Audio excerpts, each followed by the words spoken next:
सर्वांचे. IMA नाशिक ब्रांचच्या वतीने मी आजच्या या आपल्या ऑनलाईन आणि मानसिक आरोग्यातील तिसऱ्या सत्रामध्ये आपल्या सर्वांचं स्वागत करतो. कुठल्याही आयुष्यातला ताणतणावाचे प्रसंग असतात ना, त्यामध्ये जसे शारीरिक आरोग्याची वाताहत होते, तसेच मानसिक आरोग्याची सुद्धा खूपच जास्त.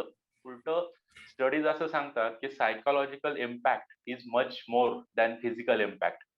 तर IMA नाशिकनं याच थीमला धरून मानसिक आरोग्य आणि मानसिक आपण म्हणू की पॉझिटिव्ह सायकोलॉजी म्हणतो आपण, की मानसिक आरोग्याची चांगली काळजी कशी घ्यायची, तर या संदर्भात हे सत्र चालू केले आहेत. तर आजचं आपलं तिसरं सत्र आहे आणि त्याचं नाव आपण ठेवलंय कोरोना में ना रोना.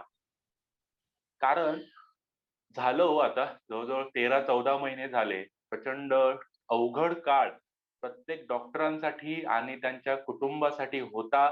आणखी किती दिवस आहे ही अनिश्चिततेची टांगती तलवार कायमच आपल्या डोक्यावर आहे. तर या सर्व परिस्थितीमध्ये आपलं मानसिक आरोग्य कसं चांगलं राहील, हे आज आपण डॉक्टर नंदू मुलमुले सरांकडनं जाणून घेणार आहोत.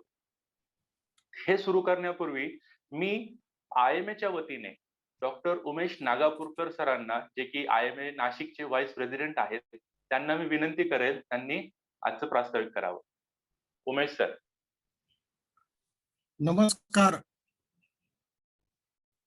डॉक्टर मुलमुले सर आणि आपलं सर्वांचं या IMA नाशिक तर्फे आयोजित करण्यात आलेल्या तिसऱ्या सत्रात मी स्वागत करतो.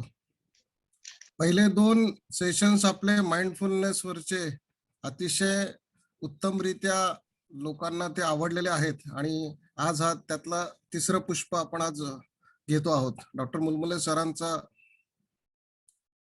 यामधला गाढा अभ्यास आहे आणि ते सर्वांनाच आपल्याला निश्चितपणे योग्य मार्गदर्शन करतील अशी मला खात्री आहे. Virus is not only infectious. Smile and laughter is also infectious, and let's spread it. And on this Laughter's Day, I wish you a happy and safe life. Over to you, Muktesh. Thank you sir. Nandu Mulmule सरांना तसं ओळखीची गरज नाहीये, पण काही श्रोत्यांच्या काही गोष्टी ह्या आवर्जून त्यांच्या श्रोतृवृंदांना कळायला हव्या. तर नंदू मुलमुले सरांचं MD DPM हे शिक्षण आहे. सायन येथील टिळक वैद्यकीय महाविद्यालयात MD चे पदव्युत्तर शिक्षण त्यांनी 1983 मध्ये कंप्लीट केलं.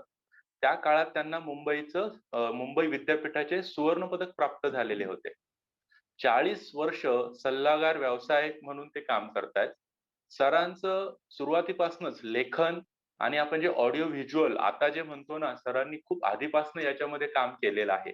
तर त्यांचं दैनिक लोकसत्तामध्ये चतुरंग ही जी पुरवणी असायची, तर 2017 मन, विकार, विचार हे ऑनलाईन पण अवेलेबल आहे. हे सदर अतिशय लोकप्रिय झालं.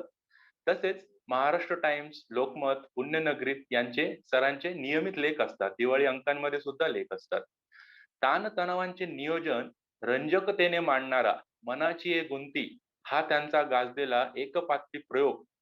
याचे त्यांनी सुमारे 500 प्रयोग केले आहेत. आणि मी सरांना सांगू इच्छितो की त्यांनी 2010 मध्ये जेव्हा हा कार्यक्रम VM मेडिकल कॉलेज सोलापूरला केला होता, तर त्यावेळेस मी सुद्धा विद्यार्थी म्हणून तिथे होतो. कवी ग्रेस यांच्या रचनांचा मनोविश्लेषक धांडोळा घेणारे रचनेच्या खोल तळाशी, मनांतरी हा ललित लेखसंग्रह, तसेच संभ्रमाचे सांगाती हा दैनिक लोकसत्तामधील गाजलेला लेखांचा संग्रह, दुभंगवाणी हा कविता संग्रह, मिर्झा गालिब सरांचे खूप आवडीचे आणि खूप त्यांच्या बोलण्यामधनं यांचा उल्लेख तुम्हाला जाणवेलच आता, महाकवी दुःखाचा अशी काही पुस्तके त्यांच्या नावावर आहेत. या सर्वांच्या जोडीला मी जसं म्हणालो ऑडिओ व्हिज्युअल, तर सायकॅट्री किंवा मानसिक आरोग्य मधल्या ज्या अगदी क्लिष्ट आणि कधी कधी आम्हा सायकॅट्रिस्ट लोकांना सुद्धा समजायला ज्या गोष्टी अवघड जातात ना, त्या अगदी सहजतेने गोष्टींच्या रूपाने ऑडिओ व्हिज्युअलच्या माध्यमातून अगदी सोप्या करून मांडण्यामध्ये ना सरांचा हातखंडा आहे. तर मी नंदू मुलमुले सरांना विनंती करतो की त्यांनी पुढचं सेशन्स म्हणजे त्यांच्याकडे कंट्रोल्स घ्यावे. नंदू मुलमुले सर. नमस्कार. नाशिक IMA सर्व सदस्य आणि त्यांचे कुटुंबीय आणि जे जे कोणी या सभेसाठी लॉग इन झाले असतील अशा दूरस्थ श्रोतृ वर्गाला इथून मी माझा नमस्कार करतो. आणि ही मीटिंग सुरू होण्यापूर्वी मी मत मांडत होतो की खरं सांगायचं तर ऑनलाईन मीटिंगला प्रत्यक्ष सभेची सर येत नाही, कारण आपण माणूस हा बेसिकली सोशल प्राणी आहे. विशेषतः वक्त्यासाठी तर समोरचा श्रोतृवर्ग दाद देणारा जो असतो त्याचे मुखचंद्र दिसल्याशिवाय तो आनंद येत नाही कुठल्याही वक्त्याला. आपण आपल्या नातेवाईकांशी झूम मीटिंगवर भेटतो, कडकडून भेटावं असं वाटलं ही एक नैसर्गिक मानवीय प्रेरणा आहे, इच्छा आहे, माणसाची मूलभूत गरज आहे असं मी म्हणेन. पण दुर्दैवाने म्हणा किंवा परिस्थिती अशी आलेली आहे की ते आता आपल्याला काही काळ त्याच्यासाठी थांबावं लागेल आणि हा काही काळ कसा घालवायचा ही सगळी मानसिकतेची जडणघडण जाणून घेतली पाहिजे. हा सगळ्यात मोठा कसोटीचा क्षण आहे की हा क्षण किती मोठा आहे. हा क्षण 6 महिन्याचा, 1 वर्षाचा की 1.5 वर्षाचा की 2 वर्षाचा आहे. मित्र, माझ्या डोळ्यासमोर आज आता जवळजवळ 1 वर्ष उलटून गेले, 1 वर्षाच्या वर उलटून गेलाय. 19 मार्चला मी ऑस्ट्रेलियाहून भारतात परत आलो आणि आल्याबरोबर मला क्वारंटाईन व्हावं लागलं आणि त्या 15 दिवसानंतर मी तो सगळ्या अनुभवातून आज आपण सगळेच जण त्याच्यातून गेलेलो आहोत. आणि मला असं जाणवतं की फक्त 2 गोष्टी कोरोनामुळे घडलेल्या आहेत. इन्फेक्शन नवीन नव्हतं, आजार नवीन नव्हते, मृत्यू माणसाला नवीन नाही आहेत, पण सगळ्या जगाला घेरून टाकणारी भीती ही मात्र नवीन आहे. पहिली गोष्ट. दुसरी गोष्ट, अनिश्चितता. एखाद्या विकाराविषयी किंवा एखाद्या संकटाविषयीची अनिश्चितता, या अनिश्चिततेला मानव समूह, मानवजात म्हणून सामोरं कसं जायचं हे एक मोठं आव्हान आपल्या समोर आहे. आणि या अनिश्चिततेमधला दुसरा भाग असा आहे की हे किती काळ. मला तर अनेक लोक फक्त एकच प्रश्न विचारतात, अजून किती दिवस, अजून किती दिवस. आणि साहजिक आहे आणि माझ्याजवळ उत्तर नाही आहे. माझ्याजवळ काय कोणाजवळ नाही, मी तर फार सामान्य माणूस आहे क्षेत्रात. परंतु कोणाजवळ उत्तर नाही हीच गोष्ट माणसाचं भय वाढवणारी आहे. एक गोष्ट आहे, 20,000 वर्षापूर्वीपासून आजपर्यंत माणूस म्हणजे ज्याला आपण होमोसॅपियन्स निर्माण झाला असं म्हणतो, आधुनिक मानवाचा इतिहास 20,000 वर्षाचा आहे, जो संस्कृती सुरू झाली आणि होमोसॅपियन्स निर्माण झाला. या 20,000 वर्षामध्ये माणसाच्या शरीराची फिजिओलॉजी बदललेली नाहीये. त्याच्या थेंबर रक्त गोठायला तितकाच वेळ लागतो, अन्न पचायला तितकाच वेळ लागतो, झोप 7 ते 8 तास तितकीच लागते माणसाला, ज्या आदिम मानवाला लागत होती त्याही आजही हाड जुळायला 3 आठवडेच लागतात, जखम जुळायला 8 दिवसच लागतात. या सगळ्या गोष्टीत अजिबात बदल कशात झालेला आहे? बदल जीवनाच्या वेगामध्ये झालेला आहे. जीवन अतिशय वेगवान झालंय आणि ते वेगवान जीवन अचानक ठप्प झाल्यानंतर हा एक विचित्र अनुभव आपलं जग घेते, आपली पिढी घेते. मित्र, पहिली एक गोष्ट तुम्हाला सांगतो की पॅन्डेमिक्स म्हणजे महामारी ही जगाला अजिबात नवीन नाही. अगदी इसवी सनाच्या पूर्वी प्रागैतिहासिक काळापासून महामाऱ्या जगाला वेढत आलेल्या आहेत. किंबहुना असं म्हणतात की इसवी सनाच्या 3 वर्ष अगोदर जी महामारी आली होती त्या महामारीमध्ये 2/3 जगाची लोकसंख्याच खतम होऊन गेली होती. मग 13व्या शतकात प्लेग आला, मग 17व्या शतकात कॉलरा आला, मग 18व्या शतकात अजून कुठला आला. 1918 आसपासून 100 वर्षापूर्वी, 101 वर्षापूर्वी जो इन्फ्लुएन्झा पॅन्डेमिक आला, त्याच्यामध्ये त्यावेळी जगाची लोकसंख्या होती 50 कोटी आणि 5 कोटी लोक त्यावेळी मरण पावले होते. त्या गोष्टीपासून 100 वर्ष पुढे आपण आलेलो आहोत. या 100 वर्षामध्ये एक गोष्ट कायम आहे, ती गोष्ट म्हणजे माणसाच्या मनाला अनिश्चित संकटामुळे वेढणारी भीती.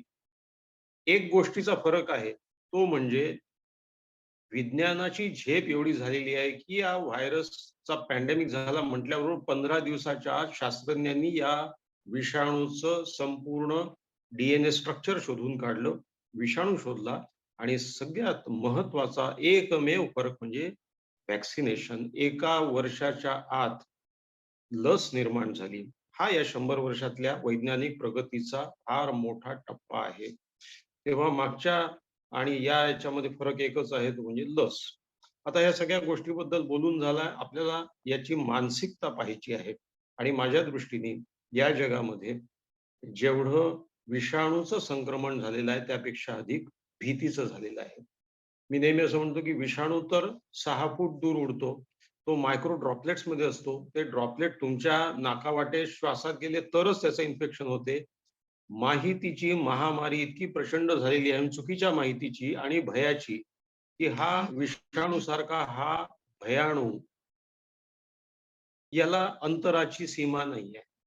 हा एका मेसेज इथून लगेच अमेरिकेत गेला की तिथे तो संक्रमित करतो. त्या माणसाचं मन हा कुठल्याही माध्यमाशिवाय मनात पसरतो. आता या भीतीबद्दल पाहू आणि खरं सांगायचं या भीतीबद्दल बोलायचं आहे, कारण आपल्या मनात आता फक्त एक प्रबळ भावना आहे ती म्हणजे भीती. आता या भीतीचे शास्त्रीय नाव अनेक आहे. सायकियाट्रिस्ट त्याला PTSD म्हणतात, पोस्ट ट्रॉमॅटिक स्ट्रेस डिसऑर्डर म्हणतात किंवा अँग्विश म्हणतील, लँग्विश म्हणतील, अँक्झायटी म्हणतील. पण गोष्ट एकच आहे, ती म्हणजे कुठल्याही अनिश्चित आव्हानाला समोर जाताना माणसाच्या मनात निर्माण होणारी पहिली भावना म्हणजे हे काय आहे? भीती. आदिम मानवापासून आजपर्यंत माणसाचा मेंदू अवर ब्रेन हेट्स सरप्राइजेस. आम्हाला अचानक काही समोर आलं तर ते आवडत नाही. म्हणून आमचा मेंदू त्या गोष्टीचं स्वरूप शोधण्याचा प्रयत्न करतो. समजा बाहेर एक प्रचंड मोठा कडकडाट झाला, आवाज झाला आणि तो आवाज कशाचा आहे हे आम्हाला माहित नाही. आम्ही भयकंपित होतो. जोवर आम्हाला समजत नाही की तो आवाज कशामुळे झाला. मग माणूस त्याला आपापल्या अनुभवानुसार काहीतरी चित्र चिटकवण्याचा प्रयत्न करतो. कोणी म्हणते बॉम्बस्फोट झाला असेल, कोणी म्हणते इमारत पडली असेल, कोणी म्हणते काही एखाद्या ट्रकचं मोठं टायरच पंक्चर झालं असेल, दुसरं काही नाही. कोणी म्हणते वीज पडली असेल. जोवर त्याचं कारण समजत नाही, तोवर भयाचा प्रादुर्भाव होतो. ज्या क्षणी कोणीतरी येऊन सांगतं की काही नाही, एक रासायनिक स्फोट झाला एका कारखान्यामध्ये, बाकी काही नाहीये, तर लगेच आम्ही आश्वस्त होतो. म्हणजे पहिली गोष्ट अशी की जोवर आम्हाला त्या गोष्टीचं पुरेसं कारण कळत नाही, ते उत्तर मिळत नाही, तोवर भीतीचा प्रादुर्भाव राहणार आणि या व्हायरसच्या बाबतीत हेच आहे की तो नेमका कसा वागतो, त्याला सामोरं जाताना कुठली रिस्की गोष्ट आहे, ह्या गोष्टीचं पुरेसं निराकरण झालेलं नाही. इनफॅक्ट त्याच्यावर उपचार नाही, हाही एक भाग आहे. त्याच्यामुळे भीतीची भावना फार प्रबळ झालेली आहे. भीती ही सर्वसामान्य भावना आहे. माणूस जन्माला येतो तोच मुळी त्याला आपण आपल्या शास्त्रामध्ये आहार, निद्रा, भय, मैथुन या मूलभूत प्रेरणा आहेत. कारण भय आमचं संरक्षक कवच आहे हेही खरं आहे. भयच आहे जे आम्हाला संकटाप्रती सतर्क करतं, सावध करतं आणि भयामुळे आम्ही सक्षमही होतो, सजग होतो. मात्र कधी-कधी संकटाला घाबरून आमचं मन ओव्हर रिएक्ट करतं. अशा वेळी मूळ संकटापेक्षा भयाच्या भावनेनी जास्त माणसाला जास्त नुकसान होतं. मित्रहो, हे भय 2 प्रकारचं आहे. एक भय जे आवश्यक आहे.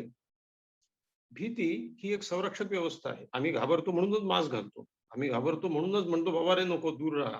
आम्ही घाबरतो म्हणूनच कोणी आता अशी नवीन परिस्थिती झालेली आहे, की कोणी दूरही खोकरला, तर "अरे बापरे!" माणूस घाबरतो. भीतीमुळे आम्ही स्वतःचं संरक्षण करतोय. भीती is a natural fear is a natural defence. अनाठायी भीती मात्र नुकसानकारक आहे. मग या अनाठायी भीतीचं काय करायचं? कुठल्याही घटनेचा अन्वयार्थ लावताना आमची स्मरणशक्ती, आमचे पूर्वानुभव, आमच्या धारणा, आमची तात्कालिक मनस्थिती या सगळ्याचा परिणाम होत असतो. आमचा मेंदू रिकाम्या जागा स्वतःच्या अनुमानानुसार भरून त्या दृश्याला एक पूर्णत्व देतो. पण ढगांना राक्षसाचा आकार देणारं हेच तत्व आहे. पपईमध्ये गणपती पाहतात लोकं, ते हेच तत्व आहे. आणि वस्तुस्थिती जाणून न घेता अज्ञात विषाणूचाही राक्षस करून टाकणारं हेच तत्व आहे. आणि मित्र खरं सांगायचं तर ह्या विषाणूच्या पेक्षा मोठा प्रश्न असलेला जो भयाणू आहे, म्हणजे भयाचा विषाणू आहे, ह्या प्रसारामध्ये इन्फोडेमिकचं फार महत्व आहे. Infodemic is a pandemic of information. Information 2 प्रकारची आहे. Misinformation disinformation. मिसइन्फॉर्मेशन म्हणजे चुकीची माहिती. डिसइन्फॉर्मेशन म्हणजे जाणून बुजून पसरवण्यात येणारी भयाची, म्हणजे लोकांनी घाबरावं हाच त्याचा उद्देश असतो. तुम्हाला माहिती आहे जगाची अर्थव्यवस्था 2 मानसिक विकारांवर चालते. अँक्झायटी म्हणजे भीती आणि डिप्रेशन. तुमचा चेहरा ठीक नाही आहे, त्याला मलमाची गरज आहे. तुमच्या चेहऱ्यावर कुठलं तरी हे, म्हणजे तुम्ही गोरे नाही आहात तर तुम्ही वाईट आहात. तुम्ही काय आहात म्हणजे तुम्ही चांगले नाही आहात. तुम्ही गोरा झालात तरच तुम्हाला सक्सेस मिळेल. तुमच्या पायाला भेगा आहेत, तुमचे दात वेडेवाकडे आहेत, तुमची शरीरयष्टी दुबळी आहे, तुमचं उंची कमी आहे, उंची वाढवायची औषधं, प्रोटीनची औषधं, हे सगळं अर्थकारण भीती आणि अँक्झायटी आणि डिप्रेशन याच्यावरती चाललंय. त्याच्यामुळे डिसइन्फॉर्मेशन पसरवणारे लोक तुम्हाला भयग्रस्त होणं हेच त्यांचा टीआरपी वाढवणार आहे, थोडक्यात सांगायचं. तेव्हा आपल्याला 2 मास्क घालावा लागणार आहे, एक व्हायरससाठी आणि एक आपल्या मेंदूला एक फिल्टर सारखा मास्क, तो म्हणजे जी भीती आहे, अनाठायी भीती, ती घालवणार आहे. आता या भीतीबद्दल बोलताना तुम्हाला एक गोष्ट फार जी या पॅन्डेमिक मध्ये फार महत्वाची आहे, ती अशी आहे की मागच्या आणि या पॅन्डेमिकमध्ये दुसरा एक फरक असा आहे, की मागच्या पॅन्डेमिकमध्ये लोकांजवळ मोबाईल नव्हते, टेलिफोन सुद्धा नव्हते. त्याच्यामुळे भीतीचा प्रसार होण्याचा प्रश्न नव्हता. लोक आपले इन्फेक्शन झाले आणि मेले. जे मेले ते इतरांना माहीतही नव्हतं हे मेले. आसपासचे तेवढे माहीत असतील तेवढेच. पण जगात काय परिस्थिती आहे हे काही ठिकाणी कोणी भिवून नाही मेलं. इथे म्हणजे रोज भीतीने लोक मरतात आहेत. याचं कारण असं आहे, की 21सावं शतक हे जग आंतरजाल किंवा नेट लहरींच्या समुद्रावर तरंगतं जग आहे. कोणी एकेकाळी ही पृथ्वी शेषाच्या मस्तकावरती तोलल्या गेली असेल. आता ही पृथ्वी जी आहे ती नेटवर्कच्या टॉवरच्या छत्रीने तोलून धरलेली आहे आणि आता माणसाच्या जगण्याच्या अवस्था 2च आहेत. मित्रहो, कोणी विचारते, तुम्ही ऑफलाईन आहात की ऑनलाईन आहात? आता सध्या आपण सगळे ऑनलाईन आहोत. त्याच्यानंतर आपण ऑफलाईन होतो. पुन्हा आपण ऑनलाईन होतो. नेट ॲडिक्शन हे कित्येक पटीने या दिवसात वाढून गेलेलं आहे. कारण नेटवरच माणूस सगळी माहिती घेतोय सगळीकडनं आणि अशी समजूत करून घेतोय, की ही माहिती करून घेतल्यामुळे मला समजतंय जगात काय चाललंय.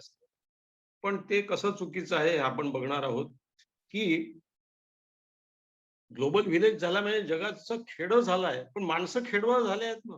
कारण माहिती कशी फिल्टर करायची ते माणसांना समजत नाही. संपर्क सुविधेच्या अतिरेकामुळे माहितीचा महापूर चोहोबाजूंनी आमच्या मेंदूवर आदळतो आहे आणि या लोंढ्यामध्ये माणसाची ग्रहण क्षमता बुडून चालली आहे. तारतम्य लोप पावत आहे, की काय चुकीचं आहे, काय बरोबर आहे आणि भयाचा महापूर हा केवळ या चुकीच्या माहितीमुळेच वाढतो आहे. मित्रो, एक गमतीची गोष्ट तुम्हाला सांगतो, की या नेट ॲडिक्शनच्या अतिरेकामुळे आमचा अटेन्शन स्पॅन जो 2000 साली जेव्हा स्मार्टफोन यायचे होते, स्मार्टफोन केव्हा आले? 2006 साली सुरू झाले. ते आमच्या हातात पडायला 2010 साल उजाडलं. स्मार्टफोन सुरू व्हायच्या आधी आमचा अटेन्शन स्पॅन हे एखाद्या गोष्टीवर लक्ष केंद्रित करण्याची माणसाची जी क्षमता असते, त्याला अवधान क्षमता म्हणतात. ती क्षमता होती 15 सेकंद. ती 2016 सालापासून घसरत 8 सेकंदावर आलेली आहे. शास्त्रज्ञ असं म्हणतात, की गोल्डफिश म्हणजे आपण घरामध्ये जो मासा बाळगतो, तो मासा सुद्धा आपल्या लक्षावर केंद्रित करतो लक्ष. त्याचा अवधान काल आहे 9 सेकंद. म्हणजे माणसाची अवधान क्षमता किंवा अटेन्शन स्पॅन हे माशापेक्षाही कमी झालेलं आहे. असं का झालं? माहितीच्या महापुरामुळे. आम्हाला WhatsAppवर, Facebookवर असंख्य आणि टीव्ही याच्यावरती बातम्या येऊन आदळत असतात. त्या सगळ्या घेण्याचा आम्ही प्रयत्न करतो. त्याच्यामुळे माहितीच्या महापुरामुळे भीतीच्या भयामध्ये भयानक वेगाने वाढ होते आहे.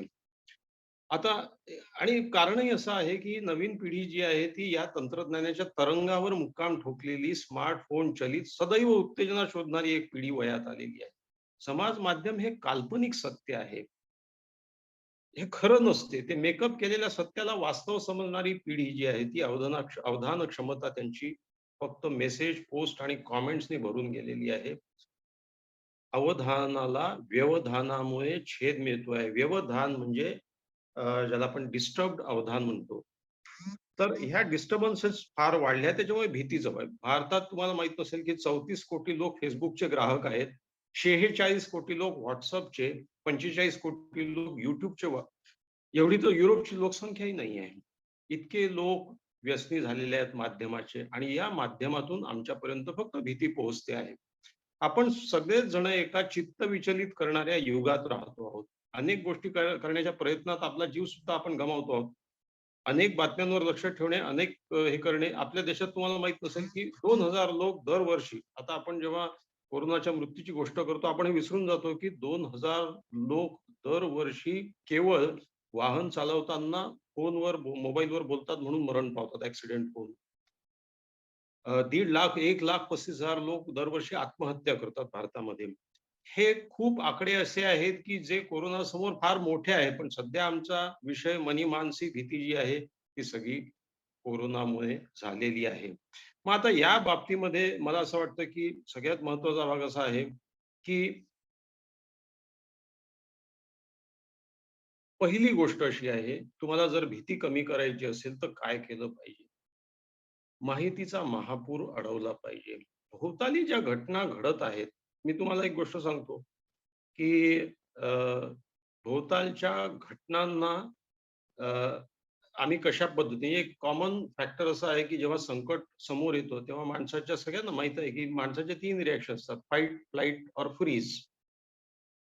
हे एक संकट असं आहे, की ज्याच्यामध्ये फाईट, फ्लाइट, फ्रीज या तिन्ही गोष्टी एकत्रितच चालू आहे माणसाच्या. काही माणसं त्याच्यापासून दूर जाण्याचा अतिरेकी भीतीमुळे स्वतःला कोंडून घेतलेले लोक आहेत.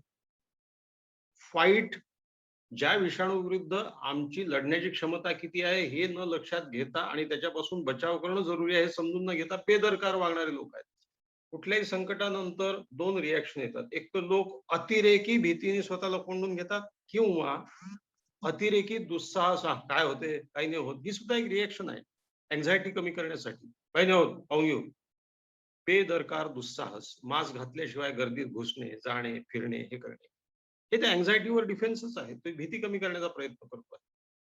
भीती अतिरेकी घेऊन घरात कोंडून घेणारे लोक आहेत प्रत्येक गोष्टीवर. अशा वेळी ओसीडी सुद्धा वाढायला लागतो. लोक हात धुत राहतात. लोक प्रत्येक गोष्टीची शंका घेतात. कुठल्याही गोष्टीचा अतिरेक वाईट आहे.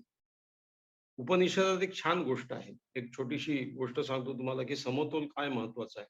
ती गोष्ट अशी आहे, की सृष्टीच्या उत्पत्तीनंतर देव, दानव आणि मानव हे आपलं जीवन व्यतीत करायला लागले. रूपकात्मक गोष्ट आहे. पण जीवनात त्यांचे सुख नव्हतं. मग त्या काळचा जो प्रज्ञ पुरुष होता, तो म्हणजे प्रजापती. प्रजापतीकडे गेले आणि त्यांना जीवनाचं सार सांगण्याची विनंती केली. तर प्रजापतींनी तिघांनाही द या अक्षरापासून उपदेश केला. ते दानवांना असं म्हणाले, की तुम्ही क्रोधात बुडालेले आहात. तुमच्यासाठी एकच उपदेश दया. मानव स्वार्थी झालेले आहेत. मानवांना एकच उपदेश दान. आणि देव म्हणजे त्या काळचे देव भोग लालसेने लिप्त झालेले होते. त्यांना दमन. दमन म्हणजे मॉडरेशन. दया म्हणजे कंपॅशन. दान म्हणजे बेनिफॅक्शन आणि दमन म्हणजे मॉडरेशन. हा मॉडरेशनचा मुद्दा इतका महत्वाचा आहे, की भीती किती अंगावर घ्यायची आणि किती बाहेर टाकायची ह्याच्यामध्ये सुवर्ण मध्य साधणं, मॉडरेशन साधणं हे सगळ्यात महत्वाचं आहे. अशा वेळी माणसाचं मन संतुलित राहणं याच्यासाठी एकच गोष्ट कामात येते, ते म्हणजे त्याचं विवेकी मन. आपल्या मेंदूला एक फिल्टर असला पाहिजे, जो फिल्टर ती माहिती तपासून पाहिल आणि खरंच परिस्थिती इतकी वाईट आहे का? किंवा खरंच सगळं काही आलबेल झालेलं आहे का? या दोन्हीचा मध्य शोधणारी एक समतोल साधणारी बुद्धी फार महत्वाची आहे. गौतम बुद्धाच्या ज्या जातक कथा आहे त्याच्यामध्ये एक गोष्ट अशी आहे, की गौतम बुद्धाला वाटलं, की काय केलं तर माणसाचं मन सुखी होईल, शांत होईल. तर गौतम बुद्धाने अशी कहाणी सांगतात, की 41 दिवस उपास केला. त्याचं पूर्ण शरीर जर्जर झालं. त्याच्यानंतर त्याच्या लक्षात आलं, की याने सुख मिळत नाही. आणि गौतम बुद्धाचा सगळ्यात महत्वाचा उपदेश आहे मध्यम मार्गाचा. अष्टांग मध्यम मार्ग म्हणजे प्रत्येक गोष्टीचं मीडियन शोधा. सत्य आणि असत्य हे 2 टोकं नाही आहे. त्याच्यामध्ये कुठेतरी सत्य असते. हा विषाणू एकदम जीव घेणार आहे आणि तो सगळ्यांना आपोआप मारून टाकणार आहे, अशी काहीतरी त्या विषाणूला राक्षस करून टाकणारी एक भावना घेऊन दडपून घेणारे लोक आहेत. हे काहीच नाही, मामूली इन्फेक्शन आहे, नुसती सर्दी आहे, असंही करणारे लोक आहेत, की जे ते दुसरं टोक गाठतात. या दोन्ही टोकाच्या मधलं मॉडरेशनचं टोक गाठणं अतिशय महत्वाचं आहे. तेव्हा सगळ्यात महत्वाचं की प्रत्येक संकट हा एक महत्वाचा मुद्दा आहे. प्रत्येक संकट हे पूर्णतः विध्वंसक नसते आणि पूर्णतः उपयुक्तही नाही. हे संकट जे आहे त्यातल्या पॉझिटिव्ह काही गोष्टी आहेत. ती गोष्ट सांगताना माझा एक अत्यंत गाजलेला व्हिडिओ आहे जो लाखोंनी व्हायरल झाला आणि ज्याच्यावर मला लोकांच्या प्रतिक्रिया फार महत्वाच्या वाटल्या त्या अशा, की त्याच्यामध्ये मी बुद्धाची तीच गोष्ट सांगितली की स्लो डाऊन. मित्रो, मी अशा लोकांना आता ॲड्रेस करतोय. मी पहिले ही मीटिंग सुरू करण्यापूर्वी विचारलं, की मला ऐकणारे लोक कोण आहेत? कारण अ, जे डॉक्टर्स कोविड डॉक्टर्स आहे म्हणजे जे कोविड पेशंटचा इलाज करणारे फ्रंट लाईन डॉक्टर्स आहेत. ते सध्या ओव्हरबर्डन्ड आहेत आणि त्यांना क्लिनिकल मॅनेजमेंट हेच त्यांच्या डोक्यावरचा महत्त्वाचं टांगती तलवार आहे. तेव्हा त्यांना या क्षणी स्लो डाऊन आणि या गोष्टी मी अशा लोकांना ॲड्रेस करतो आहे, की ज्यांना भय आहे, भीती आहे आणि जे घरात बंदिस्त आहेत आणि ज्यांना कळत नाहीये, की आता पुढे काय होईल आणि मानसिक संतुलन कसं राखायचं. मी स्वतः रोज सकाळी उठतो आणि आपण रुटीन तयार होतो, अंघोळ करतो, बसून जर जायचं कुठेच नाहीये. करायचं काय? दिवस कसा काढायचा? आणि हे किती दिवस? नॅचरली सगळ्यांच्या माणसाच्या मनात येतात, तेच विचार माझ्याही मनात येतात. त्याला मी असं नाव देतो, की धिस इज स्टेज ऑफ लँग्विशिंग. अँग्विश आणि लँग्विश हे 2 शब्द आहेत, ते 2 टोकाचे. अँग्विश म्हणजे खूप अँक्झायटी नाही आहे. डिप्रेशनही नाही आहे. पण नॉर्मल मूड सुद्धा नाही आहे. आपण नॉर्मल आहोत का सध्या? आपण सध्या नॉर्मल नाही आहोत. कारण आपल्याला प्रवास करता येत नाही. आपल्याला आपल्या मित्रांना भेटता येत नाही. आपले जे रूटीन सोशल आउटलेट्स आहे, हॉटेलमध्ये जाणं, कुठे बाहेर फिरायला जाणं, हे होऊ शकत नाहीये. आणि जे आपण करतो त्याच्या मागे सतत एकच टांगती तलवार राहते, की आजूबाजूला कोणी आहे का? मला काही इन्फेक्शन होतं का? मी बाहेरून जाऊन आलो, मी कशाला हात लागला असेल का? हे होईल का? ते होईल का? या व्यतिरिक्त रोजच्या बातम्या ऐकू येतात. याला झाला, त्याला झाला, हा गेला, तुझा ॲडमिट झाला. तेव्हा नॉर्मल मूड नाही आहे. आपण एकदम डिप्रेस्डही नाही आहोत. अशी मधली कुठलीतरी अवस्था आहे, ज्याला मी लँग्विशिंग म्हणतो. लँग्विश याचा अर्थ लेझीनेस एक प्रकारचा येऊन जातो. मी स्वतः प्रॅक्टिसिंग डॉक्टर आहे. मी माझी प्रॅक्टिस सीमित केलेली आहे. मी लेखक आहे. लेखनाला मला एक जण म्हणाला, "लेखनाला तर ही सगळ्यात चांगली अवस्था आहे. तुम्हाला आता काही कटकट नाही कोणाची. पेशंट कमी झालेले आहेत. कुठे जायचं नाहीये. हॉटेलिंग, प्रवास या सगळ्या व्यवधान करणाऱ्या गोष्टी बंद झालेल्या आहेत. मग अजून काय पाहिजे लेखकाला? एकांत पाहिजे. एकांत स्मशानातही शांतता असते. ती शांतता चांगली असते का? नाही. आपल्याला शांतता हवी आहे, पण ती प्रसन्न, आनंदी शांतता पाहिजे आहे. हातात मोगऱ्याचे फुलं घेऊन येणारी प्रसन्नता. दवाखाना स्वच्छ असतो, पण प्रसन्न असतो का? नाही. दवाखान्यातली स्वच्छता ही प्रसन्न स्वच्छता नसते. मोगऱ्याच्या कळ्या ओंजळीत धरून समोर आल्यावर कोणी जी प्रसन्नता वाटते त्याच्यामध्ये, ती दवाखान्यातल्या डेटॉलने धुतलेल्या फरशीच्या स्वच्छतेत ती स्वच्छता नाही मिळत. तशी ही शांतता कामाची नाही. मी म्हटलं मी कागद पेन घेऊन बसतो, पण मला सुचत नाही, काही करावं वाटत नाही, काही लिहावं वाटत नाही. याचं कारण या सगळ्या गोष्टीची एक ढग आपल्यावरती आहे, की जो आपल्याला सुचू देत नाही, काम करू देत नाही. तेव्हा स्लो डाऊन काय सांगतं आपल्याला? सध्या कशाची गरज आहे? अ, एक प्रकारे ती बुद्ध तत्वज्ञान आहे त्यातलीच एक गोष्ट आहे, की बुद्ध जंगलातून चालले होते आणि तहान लागली त्यांना. तर ते शिष्यांना म्हणाले, की तुम्ही पाणी घेऊन या जवळ एखादी तलाव किंवा नदी किंवा झरा काही असेल तर. तर जवळ एक तलाव होता छोटा आणि शिष्य गेला. शिष्य जाऊन पाणी भरणार तेवढ्यात पलीकडून 2 बैल घेऊन एक माणूस धावत आला आणि त्या तळ्यातून पार पलीकडे गेला आणि सगळं पाणी गढूळ होऊन गेलं. तो परत आला म्हणाला, "महाराज ते पाणी तर गढूळ होऊन गेलंय. काय करायचं आता?" तहान खूप लागली होती. पुढे जाणं, नवीन तलाव शोधणं कठीण होतं. तर बुद्ध म्हणाले, "शांत बसा." मग थोड्या वेळाने त्याला पाठवलं. पाठवल्याच्यानंतर म्हणे, "थोडंसं पाणी गढूळच आहे अजून, नाही पिण्यायोग्य नाहीये." बुद्ध म्हणाले, "काही करू नको, शांत बैस." थोडा वेळ गेल्यावर पुन्हा त्याला पाठवलं, तेव्हा माती खाली बसलेली होती आणि निव्वळ पाणी वर आलेलं होतं. शिष्यानी गडू भरला, बुद्धांना आणून दिला. त्यांनी पाणी पिलं. तहान भागली. बुद्ध म्हणाले, "काय केलं तू?"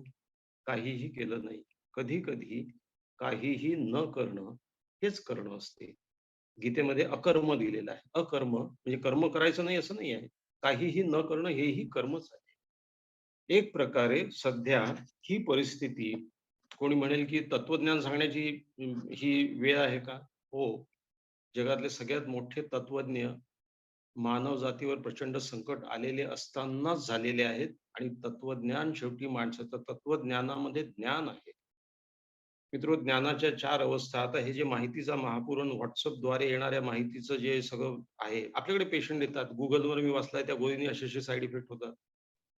आपल्याला त्याला सांगायला पाहिजे, मित्रा, माहिती आणि ज्ञान याच्यात फरक आहे. Googleवर जे मिळते ती माहिती आहे, ते ज्ञान नाही आहे. संस्कृत मधला ज्ञ हा शब्द म्हणजे ज्ञान संबंधित ज्ञ. 4 शब्द आहेत: अज्ञ, तज्ञ, प्रज्ञ आणि सुज्ञ. अज्ञ म्हणजे जो अज्ञानी आहे, ज्याच्याजवळ ज्ञान नाही आहे. ठीक आहे. तज्ञ म्हणजे ज्याला प्रोसिजरल नॉलेज आहे. कुठली गोष्ट कशी करायची. एक अत्यंत निष्णात सर्जन असेल, त्या सर्जरीच्या व्यतिरिक्त तो घाबरलेला माणूस असू शकतो. तो अँक्झायटीचा पेशंट असू शकतो. तो डिप्रेस्ड असू शकतो. तो तेवढाच घाबरलेला असू शकतो. कारण तो फक्त तज्ञ आहे. तांत्रिक ज्ञान असणं म्हणजे ज्ञान नाही, ज्याला आपण प्रज्ञ म्हणतो. प्रज्ञ म्हणजे बुद्धिवंत. पण या तज्ञ आणि प्रज्ञ याच्या पलीकडे एक गोष्ट असते, जी आपली संस्कृती मांडते, जगातले सगळी. ती गोष्ट म्हणजे सुज्ञ. सु म्हणजे चांगलं, ज्ञ म्हणजे ज्ञान. सुज्ञता केव्हा येते? ती अनुभवानी येते. ती पाणी स्थिर झाल्यावर येते. ती जेव्हा विचार शांत निव्वळ होतात, तेव्हा माणूस सुज्ञ होतो. या क्षणी सगळं जग हे ढवळून निघालेल्या पाण्यासारखं आहे. ते मातकट झालेलं आहे. त्याच्यामध्ये खूप वाईट माहितीचा, चुकीच्या माहितीचा, पॉलिटिसाइज्ड माहितीचा सगळा धुरा उडालेला आहे आणि ते सगळं ते स्लो डाऊन झालं पाहिजे. ते गढूळ पाणी खाली बसलं पाहिजे. मग काय जरुरी आहे? सुज्ञता. म्हणून तुम्ही तज्ञ असले म्हणजे काही सर्वज्ञ नाही. तुम्ही प्रज्ञ असाल, पण तुम्ही सुज्ञ झाल्याशिवाय, सुज्ञला काय म्हणतात इंग्लिशमध्ये एक शब्द आहे, there is a difference between information, knowledge आणि विस्डम. इन्फॉर्मेशन म्हणजे काय म्हणतात त्याला, माहिती. नॉलेज म्हणजे ज्ञान. पण विस्डम म्हणजे शहाणीव. ह्या क्षणी कुठल्या गोष्टीची गरज आहे, तर ती शहाणीवेची किंवा ज्याला आपण म्हणतो विस्डमची, सुज्ञतेची गरज आहे. ही सुज्ञता कशी येते? ती अनुभवाने येते आणि ती विवेकाचं फिल्टर लावल्याने येते. एक छोटीशी गोष्ट मला आठवते.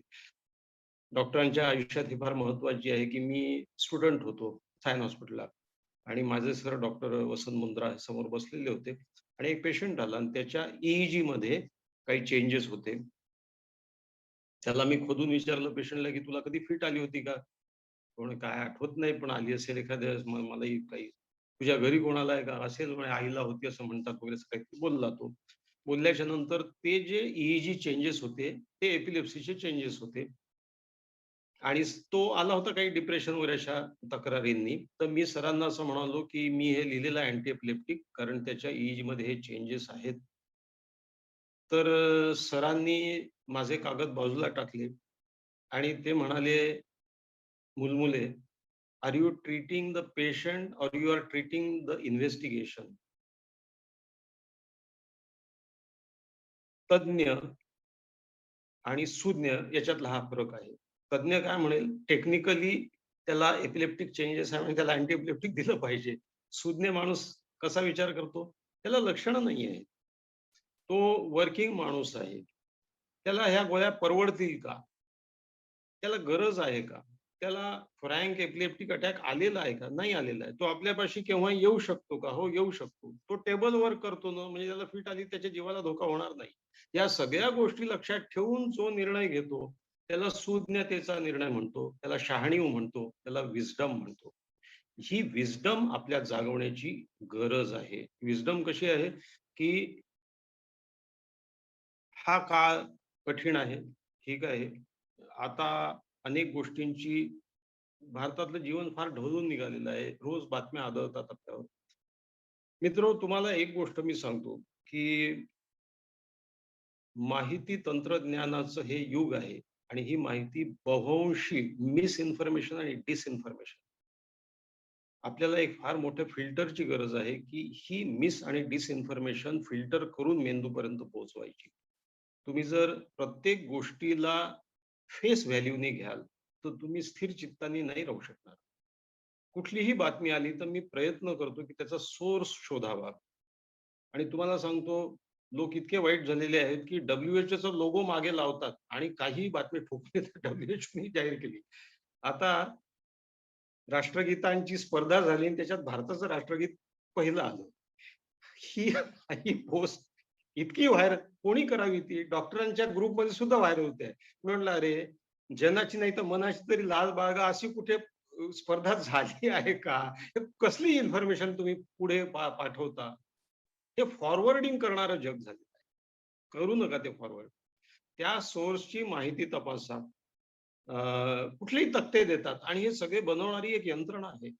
तुम्हाला सांगतो, की एक यंत्रणा आहे, की जी 24 तास हेच काम करत असते. चुकीची माहिती कशी करायची आणि ती फॅब्रिकेट कशी करायची. एक छोटा किस्सा सांगतो आणि बहुतेक 5:40 होत आलेले आहे म्हणून आपण प्रश्नोत्तरासाठी जागा ठेवणार आहोत, की मॅनेजमेंटचे तत्व एका जुन्या संस्कृत ग्रंथात सापडले म्हणून एक पोस्ट सुरू झाली. सुरू झाल्याच्या नंतर त्यांनी शोधून काढलं, की हे मॅनेजमेंटचे जसेच्या तसे आधुनिक मॅनेजमेंटचे तत्व कसे आले त्या कुठल्या याच्यामध्ये संस्कृत ग्रंथामध्ये. हा ग्रंथ तर 18व्या शतकात झाला. तर एका माणसाने ते शोधून काढलं. हे पहा किती कठीण करून ठेवलेलं आहे यांनी. तर त्यांनी तो मूळ संस्कृत ग्रंथ काढला. त्याचं ते पान नंबर पाहिलं. तिथे पाहिलं तर तिथे ती इन्फॉर्मेशन नव्हती. कोणीतरी फोटोशॉपीत जाऊन ते त्या मॅनेजमेंटच्या तत्वाचं संस्कृत भाषांतर केलं. त्याला पिवळा, फाटका, जुना असा इफेक्ट दिला आणि तो कागद तिथे दाखवला त्या पान नंबर आणि तो टाकून दिला. हे शोधून काढावं लागलं, की असं पान नंबर आणि असा कागद मूळ ग्रंथातच नाही आहे. लोकं कुठल्या एक्सटेंट पर्यंत जातील चुकीची माहिती पोहोचवायला. त्याच्यामुळे माझं असं मत आहे, की स्लो डाउन, शांत व्हा. एक-एक दिवस, एक-एक क्षण जगा हे माइंडफुलनेसमध्ये सगळ्यांनी तुम्हाला सांगितलंच असेल. मी अँक्झायटी कॉम्बॅट कशी करतो? पहिली गोष्ट म्हणजे मी स्टॅटिस्टिकल विचार करतो. स्टॅटिस्टिकल विचार आपल्याला हे सांगतो, की 80% of the times nothing is going to happen to you. तुम्ही या गोष्टीला बळी पडणार नाही. दुसरी गोष्ट मी स्वतःला बजावत असतो, अतिरेक नाही करायचा आहे कुठल्याही गोष्टीचा. सुदैवाने मी अशा गावी राहतो, तुम्ही गोदातटी राहता, मी गोदातटीच राहतो, की मी सायकलवर टांग मारून गर्दीपासून दूर सायकल फिरवायला जाऊ शकतो. मी तेवढं करतो. कारण मोकळी हवा, अ, व्यायाम शरीराला तितकाच जरुरी आहे. ह्या पॅन्डेमिकमुळे एक संधी आपल्याला मिळालेली आहे. आपलं शरीर फिट ठेवण्याची. आपल्या शरीराकडे, आपल्या फिटनेसकडे आपल्याला कधी न मिळणारा वेळ मिळालेला आहे. ही सकारात्मक गोष्ट समजली पाहिजे. आपल्या आहाराकडे, विहाराकडे, व्यायामाकडे, फिटनेसकडे आणि मग अर्थात आपल्या विचारांकडे. मग आपले विचार तपासून पाहणे आणि मला असं वाटतं, की माइंडफुलनेसमध्ये ही गोष्ट कव्हर झाली असेल. मी स्वतः ही गोष्ट अशी मानतो, की जेव्हा अँक्झायटी होईल, जेव्हा डिप्रेशन येईल, जेव्हा वाईट गोष्टी कानावर येऊन आदळतील, आपल्या स्वतःच्या इमोशन्स साक्षी भावाने पहा. मी कशाला घाबरतोय? मी का घाबरतोय? गालिब असं म्हणून गेला त्या काळी, की "मौत का एक दिन मुअय्यन है, गालिब नींद क्यों रात भर नहीं आती?" अ, "कोई उम्मीद बर नहीं आती, कोई सूरत नजर नहीं आती. मौत का एक दिन मुअय्यन है, नींद क्यों रात भर नहीं आती." एक दिवस मृत्यू, मृत्यू तर ठरलेली गोष्ट आहे. मग रोज रात्रभर झोप का येत नाही? मला असं वाटतं, की आपल्या स्वतःचे विचार तपासून पाहण्याची एक संधी या पॅन्डेमिकमुळे आपल्याला मिळालेली आहे. आपण साक्षी भावाने स्वतःच्या भीतीकडे, स्वतःच्या नैराश्याकडे पाहता आलं पाहिजे. मन संतुलित ठेवतो आहे की नाही हेही साक्षी भावाने पाहण्याची आपल्याला एक संधी या पॅन्डेमिकमध्ये मिळालेली आहे. तिचा आपण वापर केला पाहिजे. आपण शांत आणि स्थिर झालं पाहिजे. आपले जे इंटरपर्सनल रिलेशन्स होते ना, जे एकेकाळी होते, एका पिढीत होते, ते आता आपण एक्सपेक्ट करत नाही. पण मुळात माणसाला बेचैनी का निर्माण झाली आहे सांगू का? शेवटचा मुद्दा सांगतो आणि थांबतो. तो असा आहे, की मी विचार केला, की मी संध्याकाळी मी काय करतो? मी संध्याकाळी बेचैन का होतो? कारण मला बाहेर जाता येत नाही. मग मी मॉलमध्ये जाऊ शकत नाही, थिएटरमध्ये जाऊ शकत नाही, नाटकाला जाऊ शकत नाही, हॉटेलमध्ये जाऊ शकत नाही, मित्रांना भेटू शकत नाही. म्हणजेच काय? मी अशा गोष्टींनी स्वतःचं जो टाईम सेट केलेला होता, की त्याच्यात मानवी संबंधांना फारसा वाव नव्हता. आता रोज सकाळी ते रात्रीपर्यंत एकमेकाचे नोट पाहून पाहून माणसं थकलेली आहेत. कधी नव्हे ते यथेच्छ दर्शन एकमेकांचं होते आहे. त्याचं कारण ही वेळ आम्ही त्या गोष्टींनी भरून काढली होती, ज्या गोष्टी एकदम आम्ही त्या वजा झाल्या आहेत आमच्या आयुष्यात. आम्ही त्या करू नाही करू शकत. कोरोनाचा सगळ्यात मोठा आघात हाच आहे. त्यांनी आमचं रुटीन डिस्टर्ब केलेलं आहे. यानंतर माणूस नेहमी संक्रमणातून बाहेर येतो. 1919 सालच्या पॅन्डेमिक नंतर पुढचे 2 वर्ष there was an economic boom. माणसं पुन्हा बाहेर पडून पुन्हा अर्थव्यवस्था रुटीन होणारच आहे. आणि ह्युमॅनिटीमध्ये हे जे तुम्ही जेवढा चेंडू खाली आपटाल तेवढा उसळी मारून वर येईल. याच्यात मला एक कणभरही शंका नाही, मला नाही, फार मोठ्या तज्ञांनाही शंका नाही, की ही मानवता, मानवजात पुन्हा नव्याने बाहेर येईल. पण आपल्याला एक नवीन रुटीन तयार करावं लागेल. आपल्याला न्यू नॉर्म्स तयार करावे लागतील. त्या न्यू नॉर्ममध्ये काही गोष्टी आपल्याला लक्षात ठेवाव्या लागतील. ज्याच्यामध्ये जसं मी म्हटलं, की आपण बाहेर पडताना पाकीट, किल्ली, रुमाल अजून काय-काय घेत असतो. त्याच्यासोबत एक मास्क सोबत घ्यावं लागेल. मास्कमुळे 90% ऑफ रूटीन इन्फेक्शन्स, टीबीचं प्रमाण भारतात कमी झालेलं आहे. अनेक चांगल्या गोष्टी झालेल्या आहेत. कदाचित लोकांना अनेक नव्या सवयी लागतील, चांगल्या सवयी लागतील. जे होईल ते चांगलंच होईल. वाईटातून चांगलंच होत असते याच्याविषयी काहीच शंका नाहीये. हे मानवजातीने वारंवार सिद्ध केलेलं आहे. पॅन्डेमिक जगाला अजिबात नवीन नाही आहेत. तेव्हा मला असं वाटतं, की हा सकारात्मक विचार घेऊन आपण यातून बाहेर येऊ. स्वस्थ राहा, शांत राहा. आपला वेळ फ्लोमध्ये घालवा. फ्लो फार सुंदर शब्द आहे. काय आहे काहीतरी करा, काहीतरी हे करा. तुम्ही कुठल्याही कामात व्यग्र झालात, की त्या क्षणी आता परवा एका मित्राने कराओकेवर गाणं म्हटलं. गाणं गाताना संगीतामध्ये ही एक सामर्थ्य आहे संगीतामध्ये, की ते तुम्हाला स्ट्रेस फ्री करतं. त्याचं गाणं ऐकल्यावर मी म्हटलं, "यार तुझा आवाज तर काही मुकेश सारखा नाही आहे. मलाही माहीत आहे, तुलाही माहीत आहे." पण तो इतक्या तल्लीनतेने म्हणत होता, की तुझं गाणं ऐकण्याच्या त्या 5 मिनिटाच्या कालावधीत मी सगळं विसरून गेलो. कारण मी हेडफोन घालून तुझं ऐकत होतो. 5 मिनिटासाठी मला जगाचा विसर पडला. अजून काय पाहिजे? फ्लोमध्ये असणं म्हणजे एखाद्या कामात व्यग्र असणं, जे काम तुमचं पूर्ण कॉन्सन्ट्रेशन खाईल आणि ज्यावेळी तुम्हाला जगाचा विसर पडला. पुलंचं एक साधं वाक्य आहे, की उत्तम कार्यक्रम कोणता? जो पाहताना वेळ कसा गेला कळलं नाही, तो कार्यक्रम उत्तम कार्यक्रम. त्याचा दर्जा उत्तम. तेव्हा पुलंची गोष्ट आलेली आहे. मला असं वाटतं, की आज हास्य दिनाचा काय उल्लेख उमेशने केला. या नोटवरतीच मी हा कार्यक्रम हे माझं व्याख्यान संपवतो, की संकटकाळी सुद्धा स्थिर राहण्याची पुलंची बुद्धी. मला पुलंच्या कोट्या अनेक प्रसिद्ध आहेत. मला आवडलेल्या कोट्या 2 आहेत. त्यातली पहिली आधी सांगतो, कारण ती तशी आजच्या विषयाला हे नाही, पण हास्य दिन आहे म्हणून सांगून टाकतो. ती अशी, की एका व्यासपीठावरती पु ल बसलेले होते आणि प्रतापराव पवार होते आणि बाजूला त्यांच्या बसलेले होते आणि नाग गोरे व्याख्यान देत होते, थोर समाजवादी. आणि नाग गोरे म्हणत होते, की या शासनाचा प्रतिनिधी पोलीस असतो. पोलीस सुधारला तर लोक सुधारतील. पोलीस सुधारला पाहिजे, सारखं सांगत होते. शेवटी पु ल प्रतापरावांच्या कानात कुजबुजले. नागगोऱ्यांना सांगा पोलीसही सुधारतील, हप्त्या-हप्त्याने सुधारतील. आणि या संकटकाळी पुलंची बुद्धी कशी स्थिर राहायची याचा एक किस्सा सांगतो आणि हा माझा कार्यक्रम संपवतो. सुनीताबाईंनी त्यांच्या पुस्तकात एक अनुभव दिलेला आहे, की कारवारच्या जंगलातून ते मोटारीने चालले होते. मोटार सुनीताबाई चालवत होत्या आणि मागे महाराष्ट्रातले 2 दिग्गज देशपांडे बसले होते, वसंतराव देशपांडे आणि पु ल. अचानक समोर एक धिप्पाड गवा येऊन उभा राहिला. तो गवा म्हणजे काय, तो 600 टन वजन असते त्याचं. समोर येऊन उभा राहिला. आता समोर ती मोटार म्हणजे एकदम आगपेटीच्या डवी झाली. तर तो गवा असा बघायला लागला आणि वसंतराव पुलंच्या कानात कुजबुजले, "लुक ही इज चार्जिंग." म्हणजे तो अंगावर येण्याच्या बेतात आहे. "Look he is charging."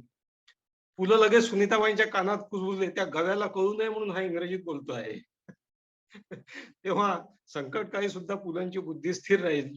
एक दिवशी मैफलीला पु ल निघालेले होते, पांढरा शुभ्र झब्बा वगैरे घालून आणि पुण्याच्या कुठल्यातरी गल्लीतून चालले होते. एका बाईने वरतून शिळं वरण फेकलं. आता ते अंगावर पडलं. आपल्यासारखा माणूस रागावला असता किंवा त्याचा चडफडाट झाला असता. पु ल शांतपणे त्यांनी वर पाहिलं आणि म्हटलं, "बाई आता थोडासा भातही येऊ द्या." नुकसान झालंय ते झालं आहे. संकटकाळी बुद्धी स्थिर ठेवण्याचं सामर्थ्य ह्युमर मध्ये आहे, विनोदामध्ये आहे. मित्र, विनोद दुर्मिळ झालेला आहे आता. काही विषय तर विनोदासाठी वर्ज्य झालेले आहेत, सगळ्यांच्या जाणीवा अशा तीव्र झालेल्या आहेत. पण विनोद माणसाला जीवनाची विसंगती सुसह्य करण्याचं सामर्थ्य विनोद देतो. ह्या विनोदाच्या आधारे ह्या स्थिर बुद्धी, शांत बुद्धी ठेवण्याच्या आपल्या या बुद्ध तत्वज्ञानाच्या आधारे तुमचं मन स्थिर राहो, शांत राहो, ही परिस्थिती पालटेल, बदलेल. जे वाद, एक सुंदर वाक्य वाचलं मी, तो मुलगा घोड्यावरनं जात असतो आणि तो थकून जातो, तो वादळापासून दूर धावत असतो आणि तो म्हणतो की मी थकलेलो आहे. तर घोडा त्याला म्हणतो की काही काळजी करू नको, वादळ सुद्धा थकेल. तेव्हा हे वादळ सुद्धा थकेल याच्यावरती विश्वास ठेवा. एवढं एक आवाहन करतो आणि माझं हे लांबलेलं व्याख्यान पूर्ण करतो. नाशिक IMA चे आभार. काही प्रश्न असतील तर जरूर विचारा. धन्यवाद. Thank you sir. तुम्ही म्हणालात तसं नक्कीच आमचाही वेळ कसा गेला हे आम्हाला नाही कळालेलं. आपल्या चॅटमध्ये आणि बऱ्याच डॉक्टर मित्रांनी काही प्रश्न म्हणजे जे अगदी आपल्या सगळ्यांच्याच जिव्हाळ्याचे झालेत सध्या, की जसं तुम्ही सुद्धा आणि सगळ्यांनीच म्हणतायत की आता 14-15 महिने होऊन गेले, आपली मंडळी अगदी थकली आहेत. तर आपण जे आपल्या लँग्वेजमध्ये बर्न आउट म्हणतो किंवा त्यांच्या लँग्वेजमध्ये की आता ह्या निगेटिव्ह वातावरण झालंय, आम्ही सुद्धा थकायला लागलोय. तर आमच्या मानसिक स्वास्थ्याची कशी जबाबदारी घ्यावी किंवा ते कसं बदलावं याविषयी काय बोलाल सर? एक गोष्ट फार महत्वाची मांडली मुक्तेश तू, की की स्ट्रेसला सामना करण्याचं माणसाचं जे सामर्थ्य आहे ते लिमिटेड असतं. स्ट्रेसफुल सिच्युएशन आली, माणूस तयार झाला, फाईट, फ्राईट, फ्रीज काय जे असेल ते, स्ट्रेस गेलो, ठीक आहे. जेव्हा ही परिस्थिती ड्रॅग ऑन होते, खूप दिवस चालते, ओढलेली, वर्ष, 1.5 वर्ष, अजून एक 5-6 महिने जातात, तेव्हा माणसाचे सगळे हॉर्मोन्स थकून जातात. कारण आपल्याला सुसज्ज कोण करते संकटाचा सामना करायला? आपले हॉर्मोन्स. हॉर्मोन्स किती निर्माण होणार? शेवटी त्या मेंदूतल्या रसायनांच्या कुप्या रित्या झालेल्या आहेत. माणसं थकलेले आहेत. मग थकव्याच्या वेळी काय करायचं? मला सुनील गावस्करचं आत्मचरित्र मी वाचलं होतं आणि मला खूप आवडलं होतं. त्यावेळी त्यांनी असं कुठेतरी लिहिलेलं आहे, की वेस्ट इंडिजच्या बॉलर्सचा सामना करताना पहिल्यांदा वेस्ट इंडिजला दौऱ्यावर 71 साली गावस्कर गेले, डबल सेंचुरी वगैरे केली. तर तो म्हणाला की मी सकाळी बॅटिंगला निघायचो की संध्याकाळी बॅट खांद्यावर टाकून परत यायचो. तर त्यावेळी वेस्ट इंडिजचा पेस अटॅक काय भयंकर होता. म्हणजे हॉल, ग्रिफिथ आणि असे लोक होते त्यावेळी. त्यांनी सांगितलं की ज्यावेळी तुम्हाला बॉल खेळता येत नाही, ज्यावेळी रन निघत नाही आणि स्पेल फास्ट बॉलिंगचा भयंकर असतो, त्यावेळी काय करायचं? एकच करायचं, पिचवर उभं राहायचं, बॉल सोडून द्यायचे, डोक्यावरनं सोडा, खांद्यावरनं सोडा, बाजूनी सोडा. You have to weather the storm. तुम्हाला त्या वादळाच्या थकण्याची वाट, आणि जो आधी थकतो, फास्ट बॉलर थकणारच. तो त्यांनी असं लिहिलं आहे की मला तर उभंच राहायचं नाही इथे, त्याला तर धावायचं आहे. तो धावून धावून किती धावणार आहे? पहिला स्पेल आटपला की तो बॉलर थकतो आणि मग त्याचे बॉल चुकीच्या टप्प्यावर पडायला लागतात. ती आपली संधी समजायची. त्या स्पेलचा सामना करताना अति उत्साहीपणा किंवा काय अति ऍडव्हेंचर करायला माणूस गेला की मग तो बाद होणार. हे जे लोक थकलेले आहेत, साहजिक आहे. आणि इमोशनल ड्रेन सगळ्यात महत्वाचं असतं. ते इमोशनल ड्रेन नंतर काय परिस्थिती येते? There is a stage of numbness. आपल्याला माहित आहे की जेव्हा एखादी घटना होते मृत्यूसारखी, a person goes from 4 stages: stage of shock, stage of denial, stage of depression आणि स्टेज ऑफ ऍक्सेप्टन्स, शेवटी स्टेज ऑफ रेझोल्युशन. आपण सगळे या परिस्थितीतून जात आहोत. पहिला स्टेज ऑफ शॉक आला, नाही नाही हे काही नाही, पॅन्डेमिक नाही आहे, ते खोटं आहे. Stage of denial. नंतर मग खरंच कळलं की नाही, हे पॅन्डेमिकच आहे, हे 1-2 वर्ष राहणार आहे आणि हे मानव जातीला अफेक्ट करणार आहे. तेव्हा मग stage of depression, stage of acceptance. ते डिप्रेशनही आपण सहन केलं, ऍक्सेप्टन्सही आलेलं आहे. आता फक्त शेवटची एक स्टेज जायची आहे, स्टेज ऑफ रेझोल्युशन. आपण याच्यातून बाहेर, हे एक एक्सटेंडेड ग्रीफ किंवा मॉर्निंग आहे. जे ग्रीफ महिनाभरात संपायला पाहिजे ते ग्रीफ 2 वर्ष घेणार. ठीक आहे. आपल्या आयुष्याच्या कार्यकालामध्ये 60, 70, 80 वर्षाच्या मध्ये 1-2 वर्ष काहीच गोष्ट नाही आहे. आपण काही गोष्टींकडे स्टॅटिस्टिकली म्हणजे सांख्यिकी दृष्टीने पाहिलं पाहिजे. आपण बसमध्ये चढतो. आपण विचार करतो का की हीच बस खड्ड्यात कोसळणार आहे? कोणी कंडक्टरला अगोदर विचारलंय का ती काढू की नको? ही खड्ड्यात कोसळेल का? पण आता काय सांगावं? कोणी बसचा प्रवास टाळलाय का? नाही टाळलाय. आपण पेशंटला औषध देतो. पेशंट म्हणतो याची रिएक्शन येईल का? लाखात एखाद्याला येते हो. नाहीये. मग चांगला डॉक्टर असेल तर तो म्हणतो काही होत नाही, काही काळजी करू नका. घाबरलेला डॉक्टर असेल म्हणतो हो, होऊ शकते एखाद्याला. तसं नाहीये. काय गोष्ट आहे, माझ्या सरांनी त्या EEGच्या स्पाइक आणण्याच्याकडे दुर्लक्ष का केलं? ते काय म्हणे, याच्याकडे लक्ष नाही द्यायचं." हे इन्व्हेस्टिगेशन आहे. माणसाकडे पहा. स्टॅटिस्टिकली सांख्यिकी दृष्ट्या 70 वर्षाच्या आयुष्यात, 60, 70, 80 वर्षाच्या आयुष्यात 2 वर्ष काहीच नाही. ठीक आहे. बरं, मला दुसरी एक गोष्ट वाटते. मला लोक माझे मित्र विचारतात, "किती दिवस अजून? किती दिवस?" अरे म्हटलं, "पाहता-पाहता 1.5 वर्ष गेलं." मग 1 वर्षाच्या वर 4 महिने कसे गेले तेही कळलं नाही. एप्रिल गेला, आता मेचा सुरू झालाय महिना. जाईल हे, बिलकुल जाईल. जातच आलेले आहेत आतापर्यंत. दिवस उगवतो, मावळतो. आपल्याला फक्त पिचवर उभं राहायचं आहे. फास्ट बॉल डोक्यावरनं सोडून द्यायचे आहेत. अमेरिकेमध्ये वादळ येतात. आपल्याकडच्यासारखे नाही, ते भयानक वादळ असतात. त्याला टोर्नेडो हा शब्द आहे. आपल्याकडे टोर्नेडो येत नाही कधी. तर त्याच्यात त्यांनी फार सुंदर छोटीशी गोष्ट रीडर्स डायजेस्टमध्ये वाचली होती, की तो शेतकरी, तिकडचे शेतकरी काय करतात, ते आपल्या घराच्या खाली बंकर करून ठेवतात. जाड स्लॅब आणि खाली खोल्या. त्या खोल्यामध्ये सगळं फ्रीजमध्ये अन्न ठेवलेलं असते आणि वादळ आलं, की तिथे त्या वादळाला काहीही करता येत नाही, थांबवता येत नाही. लक्षात घ्या, टेक्निकली फार ॲडव्हान्स्ड असूनही जपानही त्सुनामी थांबवू नाही शकलं. नैसर्गिक वादळं कोणी थांबवू नाही शकत. ही तशीच ही त्सुनामी आहे विषाणूची. ते शेतकरी खाली जातात. वादळ ओसरू देतात. ते वादळ त्यांचं पूर्ण शेत, घर सगळं उडवून नेते. गाई, म्हशी हवेत उंच उडतात. इतका भयंकर वेग असतो त्याचा. ते वादळ संपल्याच्या नंतर शेतकरी बाहेर आला सगळं थांबल्यावर आणि त्यांनी आजूबाजूला पाहिलं आणि तो दाढी खाजवत म्हणाला, की "हां, ठीक आहे. एवढंच झालं का? बरं झालं, संपलं आता." वादळ जाण्याच्या बेतात आहे. थोडा धीर धरा. शांत राहा. बेडकं 6 महिने हायबरनेट होतात. जमिनीच्या खाली जाऊन झोपतात. 6 महिने काहीही करत नाही. एनर्जी कन्झर्व्ह करतात. पाऊस आला की बाहेर येतात.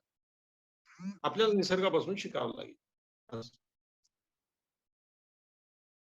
Yes sir. पुढचा प्रश्न आपण आणखी एक 5-10 मिनिट घेऊ शकतो सर. तुमचा वेळ घ्या. आपले सर्वांना आवडतंय सुद्धा आणि 10 मिनिटं नक्कीच ते काढतील अशी आपल्याला अपेक्षा आहे. तर आणखी 2 मेन अस्पेक्ट आहे. जसं आपण म्हणजे डॉक्टरांनी काय करावं हे बोललात. तसंच त्यांच्या कुटुंबियांनी ह्या प्रसंगामध्ये किंवा ह्या अडचणींना किंवा ह्या अडचणीच्या काळामध्ये मानसिक स्वास्थ्य कसं हाताळावं किंवा बेसिकली ही अनिश्चितता कशी हाताळावी याविषयी काय सांगाल सर? मी कुटुंब. पहिली एकच गोष्ट सांगेल, आता जनरलाइज गोष्टी सगळ्यांना माहीत झालेल्या आहेत. मी एकच गोष्ट सांगेल जे मी स्वतः करून पाहिलं. ठीक आहे, असं केलं, की मी जवळ-जवळ 3 महिने टीव्ही लावला नाही. मी टीव्ही लावला त्यावेळी एंटरटेनिंग प्रोग्राम जे मला आवडतात ते पाहण्यासाठी. मी टीव्हीवरच्या बातम्या लावल्या नाहीत. कृपा करा, तुम्ही एकच काम करा, टीव्हीवरच्या बातम्या ऐकू नका. कोणी असं म्हणेल, की आम्हाला या सगळ्या कळल्या पाहिजे कारण बाहेर काय घडतंय ते आम्हाला कळलं पाहिजे. मला एक जण म्हणाला, की ऑक्सिजन मिळते की नाही हे तर आम्हाला कळलं पाहिजे हे वगैरे, वगैरे. त्या बातम्या ऐकून तुम्हाला मिळणारा ऑक्सिजन न मिळणारा किंवा त्या बातम्या ऐकल्यामुळे तुम्हाला मिळणारा ऑक्सिजन तुमच्याकडनं काढून घेणार आहे? नाही. जे व्हायचं ते होणार आहे. ज्या गोष्टी तुमच्या हातात नाहीये बघा, काही गोष्टी तुमच्या हातात असतात, काही हातात नसतात. आपल्याला काय केलं पाहिजे, ज्या हातात आहेत त्या बदलवण्याचं सामर्थ्य आणि ज्या नाही हातात त्याचं ॲक्सेप्टन्स. जगामध्ये सगळ्यात महत्त्वाची गोष्ट कुठली असेल, तर ती ॲक्सेप्टिंग द रिॲलिटी विथ काम माइंड. कारण त्या तुम्ही बदलू शकत नाही. बदलण्याची इच्छा आणि तयारी असेल आणि तेवढं जर एफर्ट्स घ्यायचे असतील तर जरूर बदला. ते बदलण्याचं काम करणाऱ्या लोकांना माझा सलाम आहे. पण मी सामान्य माणूस आहे आणि मी काय करू शकतो? तर माझं मन स्थिर ठेवण्यासाठी हे लोक टी-आर-पी साठी कोरोना का कहर, कोरोना की भीषण स्थिती तबला वाजवतात, काहीतरी भीषण म्युझिक वाजवतात, चिता दाखवतात पेटलेल्या. कसली आहे ही पत्रकारिता? आपल्याला त्याच्यावरती ते जाऊ द्या, तो विषयच नाही आपला. तुम्ही बंद करा. ते काय म्हणतात तुम्ही ऑन करा आणि पहा नाही म्हणत. ते त्यांचं काम करतात आहेत. आपण आपलं काम करायचं. कृपा करून टीव्ही पाहू नका. बातम्या, आकाशवाणीच्या बातम्या ऐका, सरकारी बातम्या ऐका, फिल्टर्ड असतील, थोडंसं सांगत असतील. पण काय वाईट, काय चुकलेलं आहे? ते फक्त दुरुस्त झालेल्या पेशंटचा आकडा सांगतात. आपण अनुमान बांधायचं त्याच्यावरनं. पण ठीक आहे, अस्वस्थतेत भर टाकणारी कुटुंबियांसाठी काय गोष्ट आहे? माझं असं मत आहे, की प्रत्येक माणसाला फ्लोमध्ये राहण्यासाठी काहीतरी एक छंद आपला निर्माण करावा लागेल, जोपासावा लागेल, काढावा लागेल. तो काढला, त्याच्यामध्ये आपण जर फ्लोमध्ये राहिलो, काही का असेना ते, तर तुमचा वेळ कसा गेला तुम्हाला कळणार नाही. प्रत्येक जण वाचन करतो असं नाहीये, प्रत्येक जण संगीतात इंटरेस्टेड असतो असंही नाहीये. काही तर असेल, बगीचा काम असेल, काही असेल. ह्या सगळ्याला जर तुम्ही कंपॅशनची जोड दिली, उदाहरणार्थ मी दर 8 दिवसाला माझे बूट, चपला मला कुठेच जायचं नसलं तरी मी पॉलिश करायला माझ्या कंपाऊंडरला पाठवून पॉलिश करून आणतो. कारण मला असं वाटतं चौकातला सांभार काय करत असेल, तो काय खात असेल, त्याला 2 पैसे मिळाले पाहिजेत. मी भाजीवाल्यांशी भाव करत नाही. मी जे शक्य आहे ते करतो माझ्याच्यानी या लोकांना मदत. कारण आपल्या भोवताली खूप लोक असे आहेत, की ज्यांचं हातावरती पोट आहे आणि जे लोक अडचणीत आहे. अडचणीत असलेल्या लोकांना मदत करणं हा तुमच्या मनाला उभार देणारा उद्योग आहे. त्यांच्या अडचणी किती दूर होतील वगैरे तो भाग वेगळाच आहे. हा फार महत्वाचा भाग आहे. कुटुंबियांनी, मुलांचे तर एंगेजमेंट्स वेगळे आहेत. त्यांच्याजवळ अभ्यास आहे, सगळ्याच गोष्टी आहेत. गृहिणी वर्ग आहे, त्यांच्याजवळ घराचं मेंटेनन्स आहे, कारण काम करणाऱ्या बाया येत नाहीत.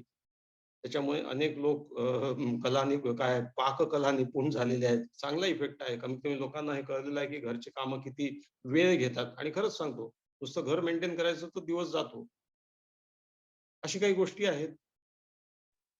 मान्य आहे सर. तिसरा आस्पेक्ट जो तर खरं तर खूप आपल्याला डॉक्टरांना आता दैनंदिन जीवनामध्ये त्याला तोंड द्यावं लागतंय. जसं पानिपतच्या तिसऱ्या युद्धात लोक म्हणायचे ना, की घराघरामध्ये बांगडी फुटली. तसं आता कोरोना अगदी घराघरामध्ये पोहोचलाय आणि बऱ्याच घरातले त्यांचे प्रियजन आता आपल्यामध्ये नाहीयेत. मग असे बरोबर. बरेच नातेवाईक येतात. म्हणजे फक्त सायकियाट्रिस्ट कडेच येतात असं नाहीये. सर्वच डॉक्टरांकडे येतात. तर त्या लोकांना आपण अशा परिस्थितीतनं जाण्यामध्ये काय मदत करू शकतो किंवा काय मार्गदर्शन करू शकतो सर? परवाच एक कॉल आला आणि माझ्या असिस्टंटला मी पाठवलं होतं. त्यांनी मला असं सांगितलं, की नवरा बायको दोघंही ऍडमिट झाले कोरोनामुळे आणि नवरा असं म्हणाला, की मला तिची माझी भेट घडून येऊ द्या, तिला कशी तिची तब्येत आहे ते पाहू द्या, त्याशिवाय मी काही खाणार नाही, पिणार नाही. मग ते शक्य नव्हतं. ती दुसऱ्या ICU मध्ये होती. मग मुलाने रिक्वेस्ट केली आणि बायकोला आणण्यात आलं. फोनवर बोलली पहिले ती. मग भेटही समोर घडवून आणली. तेव्हापासून त्या माणसाची तब्येत सुधारायला लागली. तो जेवायला लागला. सगळं ठीक झालं. बाय दॅट टाईम बायकोची तब्येत बिघडली आणि ती एक्सपायर झाली.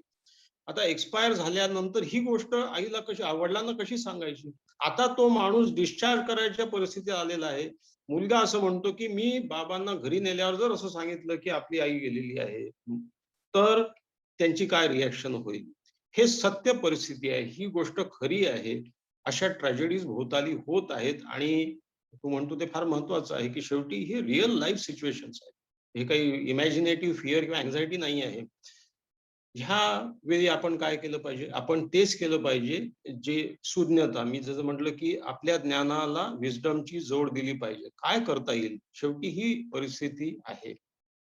मी असं म्हटलं, की ही गोष्ट आता तो मुलगा असं म्हणाला, की तुम्ही ही गोष्ट वडिलांना सांगा, कारण त्यांची रिएक्शन काय होईल आम्हाला इमॅजिन करता येत नाही. कदाचित त्यांची तब्येत डिटेरिओरेट होईल आणि कुठल्याही परिस्थितीत आम्हाला त्यांची तब्येत पुन्हा डिटेरिओरेट झालेली चालणार नाही. मी विचार केला, की ग्रीफ रिएक्शन काय असते?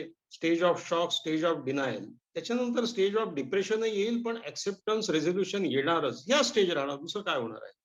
तर मी असं म्हटलं, की हॉस्पिटल एन्व्हायर्नमेंटपेक्षा घरचं एन्व्हायर्नमेंट चांगलं राहील.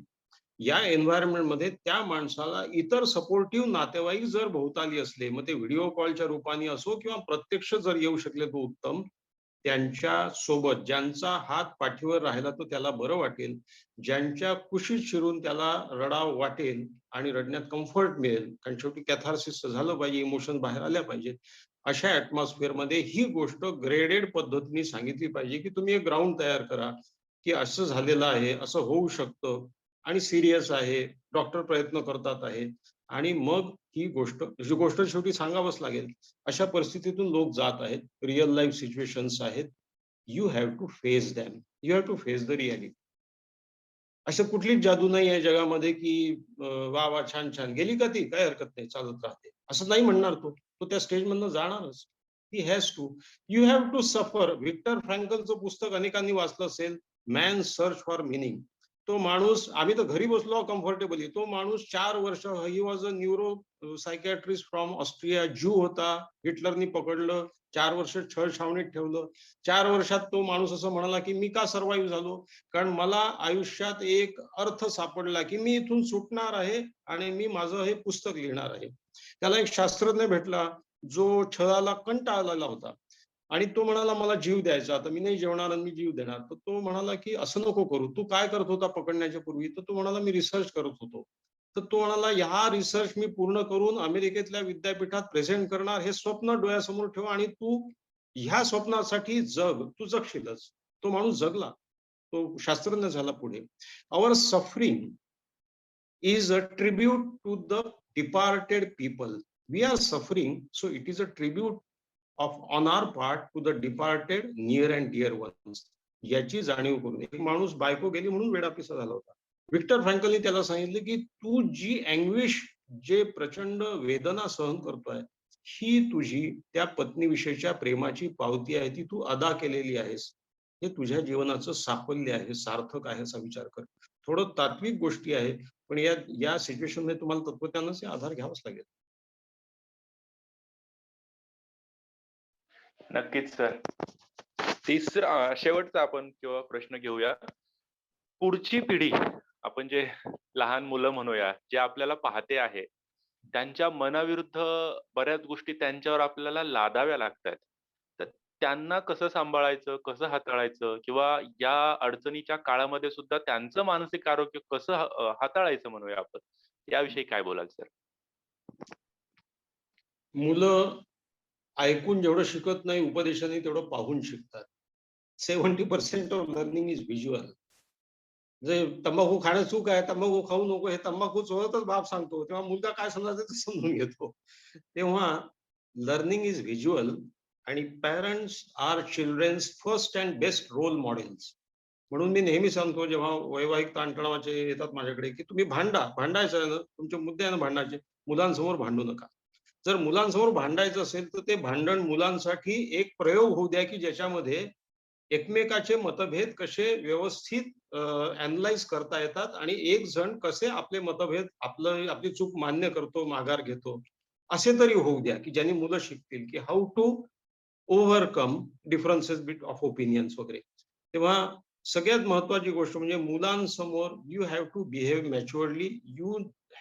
You should not display excessive fear before children आणि you have to show them the way to spend time to overcome the calamity आणि to live a meaningful life. मला असं वाटतं की पुस्तकाने इतकी चांगली गोष्ट कुठलीच नाहीये. कुठल्याही तुम्ही मुलांसाठी लॅपटॉप हे घेताना तुम्ही एक छोटं कपाट घ्या, ते कपाट मुलांचं पुस्तकांनी भरून जाऊ द्या. मला तर फार वाईट वाटतं की आज माझा सुद्धा वेळ, मला जेव्हा करमत नाही तर मी मोबाईल हातात धरतो. मी किती कपाळकरंट आहे, मी एकेकाळी पुस्तक हातात घ्यायचो, वाचायचो. आता ती सवय तुटली.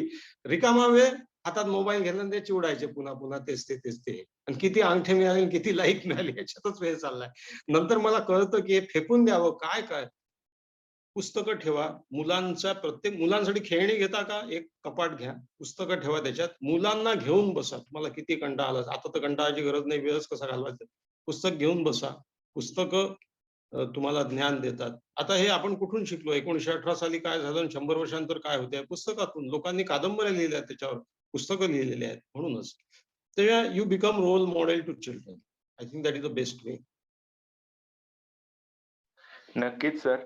एक शेवटचा प्रश्न घेऊया सर. खूपच डॉक्टरांच्या जिव्हाळ्याचा विषय आहे तो, की हॉस्पिटल्समध्ये जेव्हा कितीही शर्थीचे प्रयत्न करून जेव्हा आपण आपल्या रुग्णाला वाचवू शकत नाही, आणि आपण म्हणतो खरं, आपण सर्व नातेवाईकांना वारंवार सांगितलेलं असतं, कन्सेंट्स घेतलेले असतात, पण ते जो भावनेचा आवेग असतो, ते कोणीतरी न दिसणारे नातेवाईक ओघवतात आणि मग तो जो काही रकस तिथं होतो, तर इथं डॉक्टरांनी काय भूमिका घ्यावी किंवा ही गोष्ट कशी डिस्क्लोज करावी, जेणेकरून हॉस्पिटल मधले जे काही भावनिक वादळ असतात ते कमी करता येतील आपल्याला?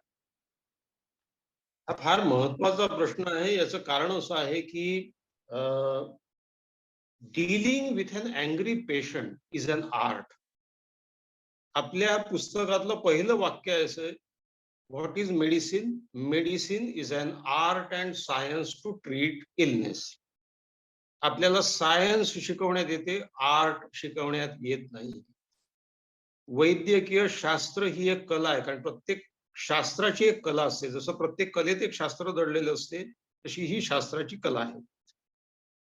आपण टेक्निकल मॅनेजर्स आहोत का? आपण फॅक्टरीचे मॅनेजर्स आहोत का? नाही. आपण जिवंत माणसांशी आपण इंटरॅक्ट करतो. आपला पब्लिक ओरिएंटेड आपलं व्यवसाय आहे.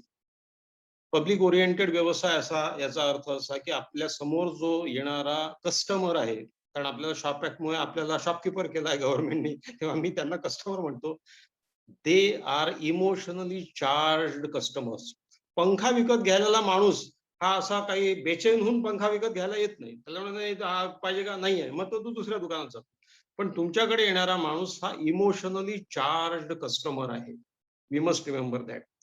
मला एका एमसीआय मेंबरनी सांगितलं की 99% of the cases which come before MCI about the doctors bad behaviour or misbehaviour is not because he has not done his duty, not because he is not competent. He has done everything. He has toiled hard, but his behavior at that critical moment was not proper. Doctor रागावू शकतो, डॉक्टरचा emotional, but we have to learn the art की या क्षणी काय शब्द तोंडातून निसटला नाही पाहिजे. तुम्हाला म्हणजे आता हे गोष्टीतून गोष्टी निघत जातात म्हणून सांगतो की पत्रकार परिषद घेणारा नेता हे त्याला ते सोशल क्वोशंट त्याचा फार हाय असतो. काही विचित्र प्रश्न येतात. यावर मुख्यमंत्र्यांनी काहीही बोलण्यास नकार दिला. हे ते ठरलेलं वाक्य आपण का बरं? ते टाळतात. ते रिएक्ट नाही होत. याचं कारण असं आहे की ती घडी अशी असते की ज्या क्षणी तुमच्या तोंडून बाहेर पडलेला वाईट शब्द तेवढा लोक धरून ठेवतील आणि मग रक्कस होईल तिथे. हे होण्याचं कारण असं की we have to learn to deal with angry situations. आणि मला हे पूर्ण मान्य आहे की डॉक्टरची चूक नसते. डॉक्टर ऍडमिनिस्ट्रेटर नाही आहे. डॉक्टर ऑक्सिजन कमी पडलं किंवा कुठे काही बेड नाही मिळाला किंवा हे डॉक्टर रिस्पॉन्सिबल नसतो. But people will hold you responsible. तर त्यावेळी कसं वागायचं ह्याचं स्वतः कडे एक साक्षी भावांनी निरीक्षण झालं पाहिजे की नाही गड्या इथे हे बोलणं बरोबर नाही होणार. या सिच्युएशन मध्ये काय केलं पाहिजे? पडतं घेतलं पाहिजे. एक पाऊल मागे घेतलं पाहिजे. माझा एक मित्र म्हणाला की तो बिल न देता चाललेला आहे. मी एवढी 8 दिवस मेहनत घेतली आणि तो म्हणतोय की नाही इतके नाही देत वगैरे. मी म्हटलं एखाद्या कारखान्यामध्ये नुकसान होते, तुटफूट होते, विअर अँड टिअर होते. कारखाना मालक जो असतो त्यांनी हे गृहीतच धरलेलं असते की 365 दिवसापैकी 5 दिवस माझे नुकसानीचे जाणार आहे. त्याचं पूर्ण हे असतो की ठीक आहे 360 दिवस तर ठीक चाललाय ना.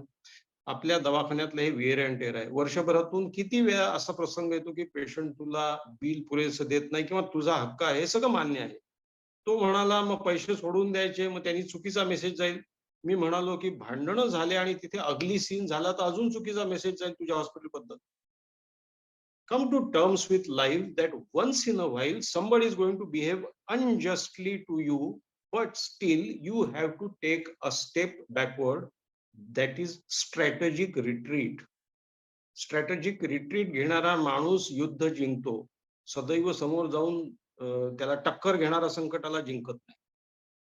तेव्हा मला असं वाटतं की या डॉक्टरांनी या सिच्युएशन मध्ये विजडमनी बिहेव करावं. एखाद्या वेळी सोडून द्यावी गोष्ट, एखाद्या वेळेस पडतं घ्यावं. ती आर्ट आली पाहिजे to deal with the angry person. Thank you sir. नक्कीच म्हणजे जे काही आज आपण शिकलोय सर्वांना मी सांगू इच्छितो की हा व्हिडिओ ना युट्यूबला अवेलेबल असणार आहे. नक्कीच हा परत परत ऐकण्यासारखा व्हिडिओ आहे. यातल्या बऱ्याच गोष्टी तुम्हा लोकांसाठी नवीन असतील. एक मी पण थोडासा 1 मिनिट 1 वाक्य बोलून घेतो. आपलं काय असतं ना, स्ट्रेस मॅनेजमेंट आपण कधी करतो माहितीये का? जेव्हा आपण स्ट्रेसमध्ये येतो. स्ट्रेस मॅनेजमेंट ही सातत्याने करण्याची गोष्ट आहे. जेणेकरून जेव्हा तुम्हाला खरंच ताणतणाव येईल आयुष्यात, तेव्हा तुम्ही तो इफेक्टिव्हली हँडल कराल. त्यामुळे सध्याच्या अडी-अडचणीच्या काळामध्ये आम्ही डॉक्टर लोकं किंवा बरेच तुम्ही जे मार्गदर्शन ऐकता, ते सगळंच्या सगळं जसंच्या तसं तुम्ही तुमच्या आयुष्यात नाही वापरू शकणार, हेही कुठेतरी मान्य करा आणि हळू-हळू टप्प्याने सुधारणा करा. ठीक आहे? सर काही बोलायचंय आपण शेवटाकडे चाललोय. काही तुझं शेवटचे एकच रिमार्क्स? Yes sir. एकच वाक्य मला एक स्टिम्युलेट करून गेलं की मी एका ठिकाणी प्लीज सर. लिहिलं की विवेकाचा रियाज असतो. माणूस एका दिवसात विवेकी नाही होऊ शकत. विवेकाचा एक रियाज असतो. माझ्या हातून 4 वेळा चुका झाल्यावर 5व्या मी शिकलेलो आहे. म्हणूनच विस्डम कम्स आफ्टर एक्सपिरियन्स. एका व्यापाऱ्याला विचारलं की तुम्ही यशस्वी कसे झाले? तर तो म्हणे योग्य निर्णय घेतल्यामुळे. योग्य निर्णय कसे घेतले? तर तो म्हणाला की चूक निर्णय घेतल्यामुळे. मी चूक निर्णय घेऊनच योग्य निर्णय घेण्याचं शिकलेलो आहोत. तेव्हा विवेकाचा रियाज असतो. Wisdom will come with experience and experience is based on many faults on our part. So this is the gist we have presented as a last word. Thank you sir. खूपच छान माहिती. कुटुंब, आपली भविष्याची पिढी, पेशंट्स आणि हॉस्पिटल मधल्या गोष्टी, हे जे आपले प्रश्नोत्तर झाले आणि त्याच्या आधीच्या ज्या तुम्ही वेगळ्या वेगळ्या कन्सेप्ट सांगितल्या, खरंच खूपच छान सोप्या. जसं मी ओळख करून दिली, आता सर्वांना पटलं असेल की अवघड गोष्टी रोजच्या दैनंदिन जीवनातल्या घटनांवरनं, गोष्टींवरनं आणि ते छानपणे मांडण्याचं तुमचं कसब, जो तुम्ही रियाज म्हणताय, तो तुम्हाला नक्कीच जमलेला आहे सर. आम्ही नक्कीच त्याचा लाभ घेत जाऊ. YouTubeला सरांचं सुद्धा YouTube चॅनल आहे. सरांचं Facebook अकाउंट सुद्धा आहे. म्हणजे अगदी मी स्वतः सरांना म्हणजे सांगू इच्छितो की खूप सगळे तुमचे व्हिडिओ मी वारंवार ऐकत असतो आणि ते खरंच अफलातून असतात म्हणजे. तर मी आता एकदम कार्यक्रम शेवटाकडे आलोय आपण. मी डॉक्टर कविता गाडेकर, ज्या IMA नाशिक शाखेच्या सेक्रेटरी आहेत, त्यांना वोट ऑफ थँक्स साठी बोलावतोय. Thank you, Dr. Kavita ma'am. Mukesh. Thank you, Mulmule sir. We are obliged to have a very wise person. तुमचं वोट ऑफ थँक्स कसं द्यावं हा मला प्रश्न पडलाय. तुमच्या भाषेवरचं प्रभुत्व, क्लॅरिटी आणि इतकं सुंदर तुम्ही डेलिव्हर केलेले आहेत ते थॉट्स.